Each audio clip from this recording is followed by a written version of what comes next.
गांव में शांति थी। आम के पेड़ों पर चिड़ियां चहचहा रही थीं। हवा में चमेली की खुशबू थी।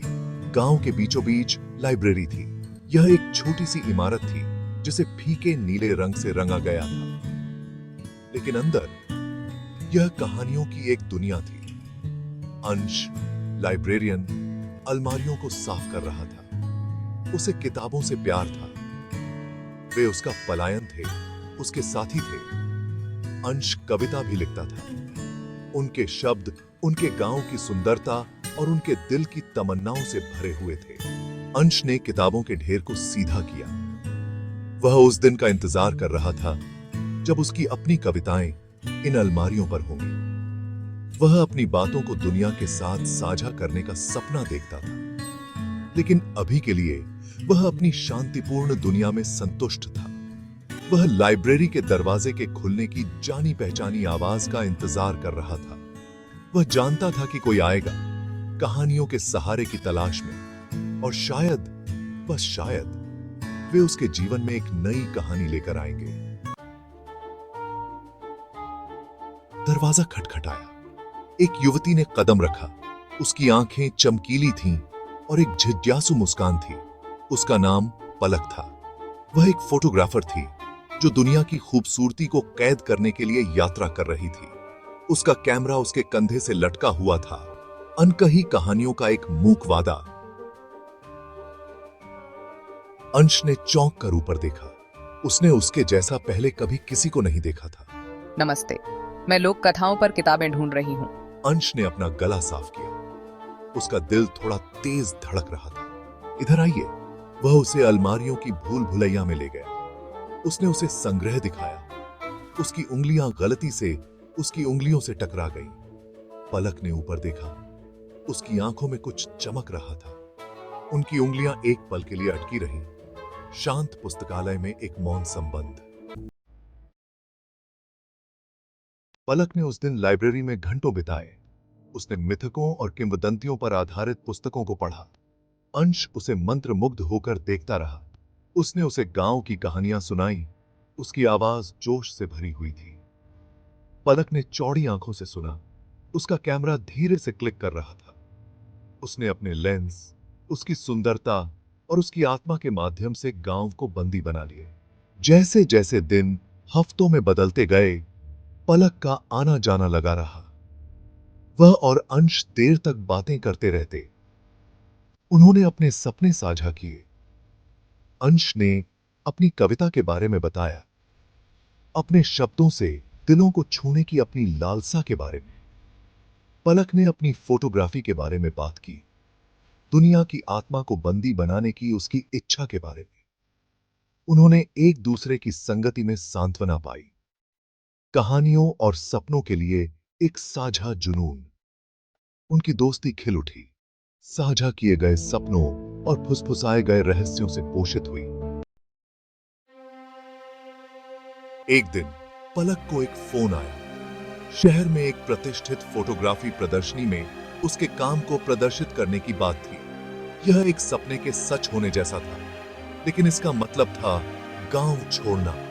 पलक का मन फटा जा रहा था। उसे यहां कुछ खास मिला था, कुछ ऐसा जिसे छोड़ने से वह डरती थी। उसने अंश को नदी के किनारे पाया। उसकी नोटबुक कविताओं से भरी हुई थी। मुझे जाना होगा अंश। उसने कहा। उसकी आवाज भारी थी। अंश ने ऊपर देखा। उसका दिल डूब गया। वह जानता था कि यह दिन आएगा, लेकिन इससे यह आसान नहीं होगा। उसने उसका हाथ थाम लिया। उसका स्पर्श उन शब्दों को व्यक्त कर रहा था जो वह बोल नहीं सकता था। वादा करो तुम हमारे सपनों को नहीं भूलोगी, उसने कहा। उसकी आवाज कर्कश थी। पलक ने उसकी आंखों में देखा। उसकी अपनी आंखें आंसुओं से भरी हुई थी। कभी नहीं। और तुम वादा करोगे कि तुम अपनी कविता दुनिया के साथ साझा करोगे? अंश ने सिर हिला। उनके बीच एक मौन वादा हुआ। वे मौन खड़े रहे। नदी उनके पीछे से बह रही थी, समय बीतने और भविष्य की अनिश्चितता के लिए एक रूपक। पलक गांव छोड़कर चली गई। अंश के दिल का एक टुकड़ा अपने साथ ले गई।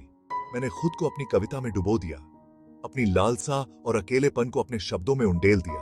उसने उनकी अनहोनी मुलाकात, उनके साझा सपनों और अलगाव के दर्द के बारे में लिखा। उनकी कविताएं एक कच्ची, दर्द भरी सुंदरता से भरी थीं, जो किसी के भी साथ गूंजती थीं जिसने कभी प्यार किया था और खोया था। मेरे शब्द मेरी तसल्ली बन गए। हर पंक्ति उस प्यार और दर्द का प्रतिबिंब थी जो मैंने महसूस किया। इस बीच पलक ने दुनिया की यात्रा की। उसका कैमरा दूर की भूमि की सुंदरता को कैद करता रहा, लेकिन उसके विचार हमेशा गांव, शांत पुस्तकालय और उस कवि के पास वापस चले जाते थे जिसने उसका दिल चुरा लिया था। मैंने अपना वादा निभाया। अंश को हर उस शहर से पोस्ट कार्ड भेजे जहां मैं गई थी। हर कार्ड मेरे जीवन में एक छोटी सी खिड़की थी, इस बात की याद दिलाता था कि मैं उसे नहीं भूली हूं।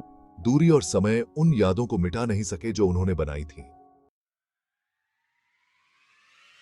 महीने साल में बदल गए।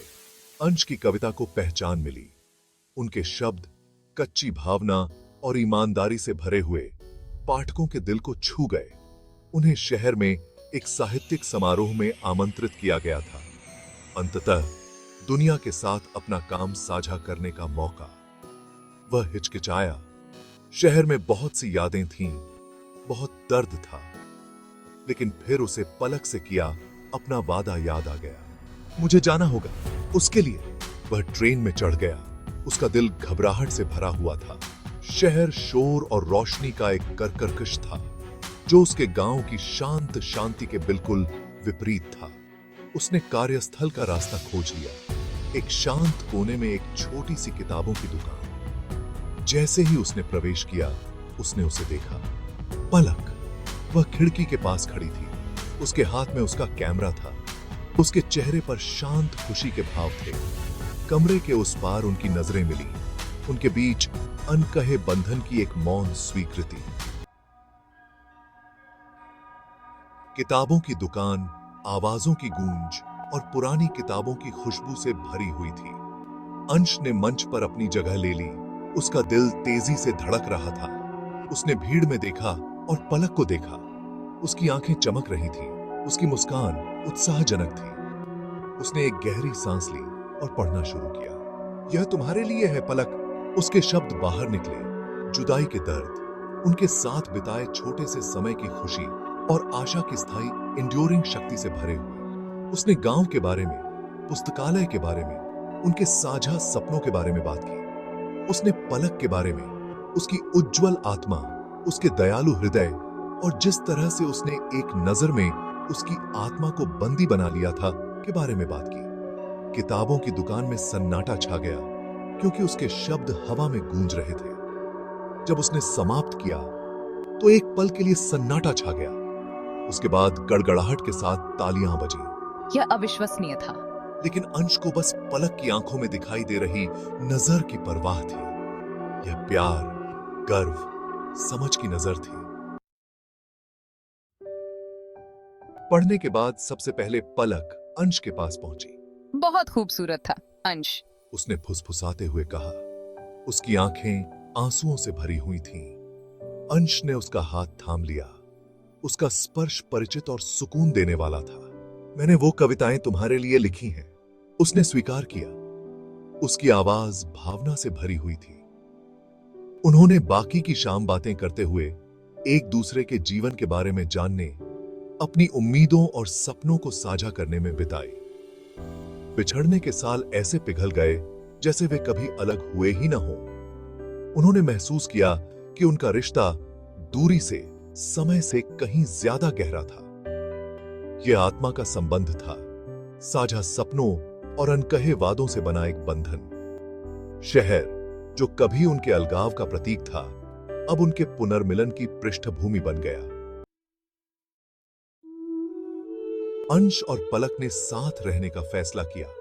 शहर में उन्होंने नीचे हलचल भरी सड़कों के दृश्य के साथ एक छोटा सा अपार्टमेंट किराए पर लिया।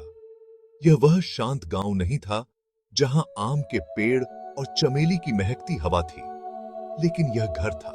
यह हमारी नई शुरुआत है अंश। अंश लिखता रहा। उसकी कविता अब एक नई उम्मीद और खुशी से सराबोर थी। पलक के फोटोग्राफी करियर को 4 चांद लग गए। उसकी तस्वीरें शहर के जीवन की जीवंतता और विविधता को बंदी बना रही थीं।